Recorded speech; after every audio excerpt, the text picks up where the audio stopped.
ವಿದ್ಯಾರ್ಥಿ ಸಂಘಟನೆಗಳ ಪ್ರತಿನಿಧಿಗಳು ಚುನಾವಣೆಗೆ ನಿಲ್ಲಂಗಿಲ್ವಂತೆ. ಇವತ್ತು ವಿದ್ಯಾರ್ಥಿಗಳು ಕ್ಯಾಂಪಸ್ ಒಳಗೆ ರಾಜಕೀಯ ಮಾತಾಡಬಾರ್ದಂತೆ.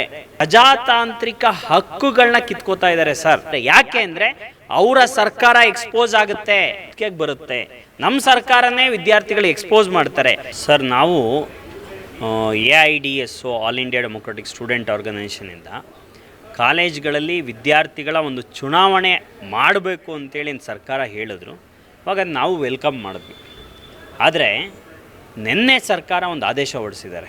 ಏನಪ್ಪ ಅಂತ ಹೇಳಿದ್ರೆ, ಯಾವುದೇ ವಿದ್ಯಾರ್ಥಿ ಸಂಘಟನೆಗಳು ಅಥವಾ ವಿದ್ಯಾರ್ಥಿ ಸಂಘಟನೆಗಳ ಪ್ರತಿನಿಧಿಗಳು ಚುನಾವಣೆಗೆ ನಿಲ್ಲಂಗಿಲ್ವಂತೆ. ನಿತ್ರೆ ಡಿಸ್ಕ್ವಾಲಿಫೈ ಮಾಡ್ತಾರಂತೆ. ಇದನ್ನು AIDS ವಿದ್ಯಾರ್ಥಿ ಸಂಘಟನೆ ತೀವ್ರವಾಗಿ ವಿರೋಧಿಸುತ್ತೆ. ಇವತ್ತು ಇದೇ ಕಾಂಗ್ರೆಸ್ ಸರ್ಕಾರ ದೆಹಲಿಯಲ್ಲಿ ಏನು ನೀಟ್ ಹೋರಾಟ ಆಯಿತು, ಆ ಹೋರಾಟ ನಡಿಬೇಕು ಅಂತ ಹೇಳಿದ್ರು. ಇವತ್ತು ದೇಶದಾದ್ಯಂತ ದೊಡ್ಡ ದೊಡ್ಡ ಹೋರಾಟ ನಡೀತಾ ಇದೆ. ನೀಟಲ್ಲಿ ಪ್ರಶ್ನೆ ಪತ್ರಿಕೆ ಸೋರಿಕೆ ವಿರುದ್ಧ ಹೋರಾಟ ಮಾಡಿದ್ರು ವಿದ್ಯಾರ್ಥಿಗಳು. ಇಡೀ ದೇಶ ನೋಡೋ ಥರ ಹೋರಾಟ ಮಾಡಿದ್ರು.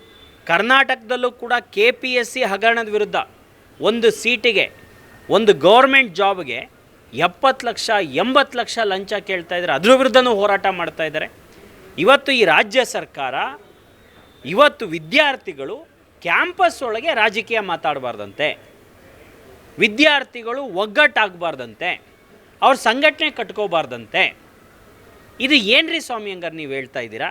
ಅಂದರೆ ಕಾನ್ಸ್ಟಿಟ್ಯೂಷನ್ಗೆ ವಿರುದ್ಧವಾಗಿ ನೀವು ಮಾತಾಡ್ತಾ ಇದ್ದೀರಾ. ಕಾನ್ಸ್ಟಿಟ್ಯೂಷನ್ ರೈಟ್ ಕೊಟ್ಟಿದೆ, ಇವತ್ತು ವಿದ್ಯಾರ್ಥಿಗಳು ಪ್ರಶ್ನೆ ಮಾಡೋ ರೈಟ್ ಕೊಟ್ಟಿದೆ, ಇವತ್ತು ಆರ್ಗನೈಸ್ ಆಗೋ ರೈಟ್ ಕೊಟ್ಟಿದೆ. ಇದಕ್ಕೆ ವಿರುದ್ಧವಾಗಿ ಕೆಲಸ ಮಾಡ್ತಾ ಇದ್ದಾರೆ, ಆದೇಶ ಹೊರಡಿಸ್ತಾ ಇದ್ದಾರೆ. ಇದನ್ನ ವಾಪಸ್ ಪಡಿಬೇಕು ಅಂತೇಳಿ AIDS ವಿದ್ಯಾರ್ಥಿ ಸಂಘಟನೆ ಆಗ್ರಹಿಸುತ್ತೆ. ಖಂಡಿತ ಸರ್. ಬಟ್ ಇದು ಏನಂದರೆ ನೋಡಿ ಸರ್, ಇವತ್ತು ಸ್ಟ್ರಾಂಗ್ ರಾಜಕೀಯ ಪಕ್ಷಗಳ ಸ್ಟೂಡೆಂಟ್ಸ್ ವಿಂಗ್ಗಳು ಇರ್ಬೋದು, ವಿದ್ಯಾರ್ಥಿ ಸಂಘಟನೆಗಳು. ಈ ಕಾಂಗ್ರೆಸ್ ಸರ್ಕಾರನೂ ಕೂಡ, ಕಾಂಗ್ರೆಸ್ನ ಲೀಡರ್ಸ್ಗಳು ಕೂಡ ಏನು ಹೇಳ್ತಾ ಇದ್ದಾರೆ ಅಂದರೆ, ನಾವೆಲ್ಲ ಕೂಡ ವಿದ್ಯಾರ್ಥಿ ದೆಸೆಯಲ್ಲಿದ್ದಾಗ ವಿದ್ಯಾರ್ಥಿ ನಾಯಕರಾಗಿದ್ವಿ, ಇವಾಗ ರಾಜ್ಯದ ನಾಯಕರಾಗಿದ್ದೀವಿ ಅಂತ ಹೇಳ್ತಾ ಇರೋದು. ಅವರು NSC ಎಲ್ಲ ಇದ್ದೇ ತಾನೇ ಇವತ್ತು ಇಲ್ಲಿವರೆಗೆ ಬಂದಿರೋ ಅಂಥದ್ದು. ಇವಾಗ ಯಾವ ಸಂಘಟನೆಯೂ ಇರಬೇಡಿ, ಯಾವ ವಿಚಾರಧಾರದ ಬಗ್ಗೆನೂ ಮಾತಾಡಬೇಡಿ ಅಂತ ಹೇಳ್ತಾ ಇರೋದು. ಪ್ರಜಾತಾಂತ್ರಿಕ ಹಕ್ಕುಗಳನ್ನ ಕಿತ್ಕೋತಾ ಇದ್ದಾರೆ ಸರ್. ನಮಗೆ ಪ್ರಜಾತಾಂತ್ರಿಕವಾಗಿ ಏನು ಹಕ್ಕುಗಳಿದೆಯಲ್ಲ ಅದ್ರ ಮೇಲೆ ಬರೆ ಎಳಿತಾ ಇದ್ದಾರೆ. ಇದನ್ನು ನಾವು ವಿರೋಧಿಸ್ತಾ ಇದ್ದೀವಿ. ಇವತ್ತು ವಿಚಾರಗಳ ಬಗ್ಗೆ ಚರ್ಚೆ ಆಗಬೇಕು ರಾಜ್ಯಕ್ಕೆ. ನೀವು ಗಮನಿಸಿ, ಎಮರ್ಜೆನ್ಸಿ ಹೋರಾಟ ಎಲ್ಲಿಂದ ಪ್ರಾರಂಭ ಆಯಿತು? ಕಾಲೇಜ್ಗಳಿಂದಲೇ ಪ್ರಾರಂಭ ಆಗಿದೆ. ಅಣ್ಣಾ ಹಜಾರೆ ಹೋರಾಟ ಎಲ್ಲಿಂದ ಪ್ರಾರಂಭ ಆಯಿತು? ವಿದ್ಯಾರ್ಥಿಗಳು ಕಾಲೇಜಿಂದಲೇ ಸ್ಟಾರ್ಟ್ ಮಾಡಿದ್ರು.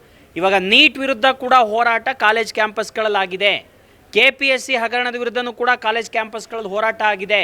ವಿದ್ಯಾರ್ಥಿಗಳು ಈ ದೇಶದಲ್ಲಿ ಅನ್ಯಾಯ ನಡೀತಾ ಇದ್ದರೆ ಅಥವಾ ಸಮಸ್ಯೆಗಳಿದ್ದರೆ ಧ್ವನಿ ಎತ್ತಬೇಕಾಗಿರೋದು ವಿದ್ಯಾರ್ಥಿಗಳೇ ಇತಿಹಾಸವನ್ನು ಚೇಂಜ್ ಮಾಡಿರೋವಂಥದ್ದು. ಇವತ್ತು ಈ ಜಂಜಿಗಳೆಲ್ಲ ಏನು ಪ್ರಶ್ನೆನ ರೈಸ್ ಮಾಡಿದ್ರು, ಇದಕ್ಕೆ ವಿರುದ್ಧವಾದ ನಿಲುವನ್ನು ತಗೋತಾ ಇದ್ದಾರೆ. ಯಾಕೆ ಅಂದರೆ ಅವರ ಸರ್ಕಾರ ಎಕ್ಸ್ಪೋಸ್ ಆಗುತ್ತೆ. ಅವರ ಸರ್ಕಾರ ಶಿಕ್ಷಣ ವ್ಯವಸ್ಥೆ ಬಗ್ಗೆ ಇವತ್ತು ಏನು ನಿರ್ಲಕ್ಷ್ಯ ತೋರಿಸ್ತಾ ಇದ್ದಾರಲ್ಲ ಅದ್ರ ಬಗ್ಗೆ ಇವತ್ತು ಜನಗಳ ಮುಂದೆ ಇವತ್ತು ಎಕ್ಸ್ಪೋಸ್ ಆಗ್ತಾರೆ. ಹಾಗಾಗಿ ವಿದ್ಯಾರ್ಥಿಗಳು ರಾಜಕೀಯ ಮಾತಾಡಬಾರ್ದು, ಸಂಘಟನೆ ಕಟ್ಕೋಬಾರ್ದು. ಕಾಲೇಜಲ್ಲಿ ಯಾರು ಪ್ರಿನ್ಸಿಪಲ್ ಹೇಳ್ತಾರೆ ಅವ್ರನ್ನ ನಾಮಕ ಅವಸ್ಥೆಗೆ ನಾವು ನೇಮಕ ಮಾಡ್ತೀವಿ ಅಂತ ಹೇಳ್ತಾ ಇದ್ದಾರೆ. ಇದನ್ನು ನಾವು ಒಪ್ಪೋದಿಲ್ಲ ಸರ್. ಹಂಗಂದ್ರೆ ಯೂನಿಯನ್ ಎಲೆಕ್ಷನ್ಗಳು ನಡೆಯೋದೇ ತಪ್ಪ, ನಡೆಸಬಾರ್ದು ಆ ರೀತಿ? ಯೂನಿಯನ್ ಎಲೆಕ್ಷನ್ಗಳು ನಡಿಬೇಕು ಸರ್. ಕ್ಯಾಂಪೇನ್ ಮಾಡೋಕ್ಕೆ ಅವಕಾಶ ಮಾಡಿಕೊಡ್ಬೇಕು. ಇವತ್ತು ವಿದ್ಯಾರ್ಥಿಗಳು ಅವರವರ ವಿಚಾರಗಳನ್ನ ಹೇಳೋದಕ್ಕೆ ಬಿಡಬೇಕು, ಸಮಸ್ಯೆಗಳ ಬಗ್ಗೆ ಮಾತಾಡೋದಕ್ಕೆ ಬಿಡಬೇಕು. ಇವತ್ತು ವಿದ್ಯಾರ್ಥಿ ಸಂಘಟನೆಗಳು ಇರೋ ಹೊತ್ತಿಗೆ ಇವತ್ತು ಇಡೀ ದೇಶದಲ್ಲಿ ಹೋರಾಟಗಳು ನಡೀತಾ ಇರೋದು. ಇವತ್ತು ಒಂದು ಸಂಘಟಿತರಾಗಿ ಹೋರಾಟ ಮಾಡಬೇಕು ಅಂತ ಹೇಳಿದ್ರೆ, ವಿದ್ಯಾರ್ಥಿಗಳು ನಾಯಕತ್ವ ಸಿಗಬೇಕು ಅಂತ ಹೇಳಿದ್ರೆ ವಿದ್ಯಾರ್ಥಿ ಸಂಘಟನೆಗಳು ನಾಯಕತ್ವ ಕೊಡ್ತಾರೆ.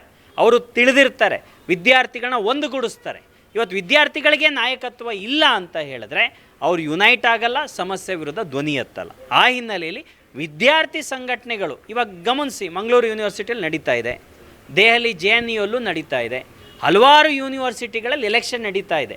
ಆ ವಿದ್ಯಾರ್ಥಿ ಸಂಘಟನೆಗಳು ಹೋಗಿ ಅವ್ರ ವಿಚಾರಗಳನ್ನು ಹೇಳ್ತಾರೆ, ಕ್ಯಾಂಪೇನು ಮಾಡ್ತಾ ಇದ್ದಾರೆ, ಕಾಲೇಜ್ಗಳು ಕೂಡ ನಡೀತಾ ಇದೆ. ಇದೇ ಥರ ನಡಿಬೇಕು ಅಂತೇಳಿ ನಾವು ಆಗ್ರಹಿಸ್ತೀವಿ. ಖಂಡಿತ.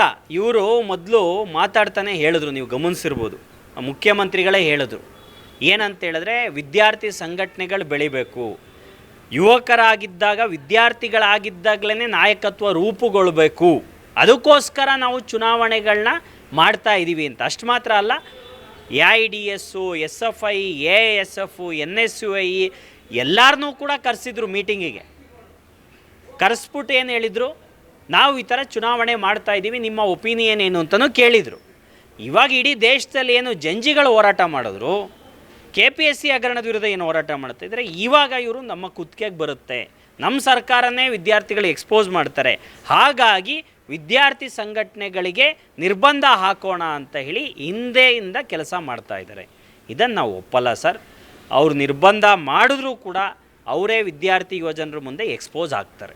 ಮುಂದಿನ ದಿನಗಳಲ್ಲಿ ಇದ್ರ ಬಗ್ಗೆ ಹೋರಾಟ ಏನಾದರೂ? ಖಂಡಿತ ಸರ್, ನಾವೆಲ್ಲ ಕೂಡ ವಿದ್ಯಾರ್ಥಿಗಳು, ವಿದ್ಯಾರ್ಥಿ ಸಂಘಟನೆಗಳೆಲ್ಲ ಸೇರಿ ದೊಡ್ಡ ಸಂಖ್ಯೆಯಲ್ಲಿ ಹೋರಾಟ ಮಾಡ್ತೀವಿ.